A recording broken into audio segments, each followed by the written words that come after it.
खैरपुर जिले के हिंगोरजा में पानी खोट ऐं वाहुन जी खाटरी न थियण ख़िलाफ़ आबादगार एक्शन कमेटी जी सॾ ते बुख हड़ताली कैंप क़ाइमु कई वई आहे। आबादगारनि जो चवणु आहे त मेरिक माइनर ऐं तेकड़ो वाह जे वरियनि खां खाटरी नाहे कराई पई। पानी खोट सबब ज़मीनूं बंजर बणिजी वियूं आहिनि। खैरपुर जे इलाइक़े हिंगोरजा में भी पानी खोट ऐं वाहुन ऐं शाखुनि जी खाटरी न थियण ख़िलाफ़ आबादगार एक्शन कमेटी जी सॾ ते बुख हड़ताल कई थी वञे। तफ़सीलनि सां मालूम कयूं था टाइम न्यूज़ जो रिपोर्टर अब्दुल जब्बार चांग खां। अब्दुल जब्बार वधीक आगाह कजो।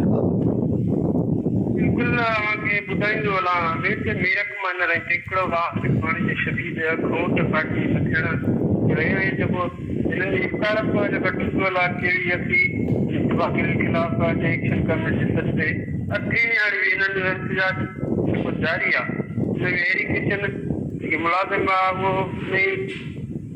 गुज़िरियल वधीक पहिरियां आयो कैंप ते हुन यकीन ॾियणी कराई ते तव्हां जेका कैंप वठियो तव्हांजी खाटी कराई पर हुनजे वादे करण बावजूद बि उन्हनि पंहिंजो वादे वफ़ा न कई। अॼु आबादगारनि उहा कैंप वरी कंटिन्यू कई आहे जिते आबादगारनि वरी हिकिड़ी एहतजाज जेकी वॾी एहतजाज करण जो काल ॾिनी आहे।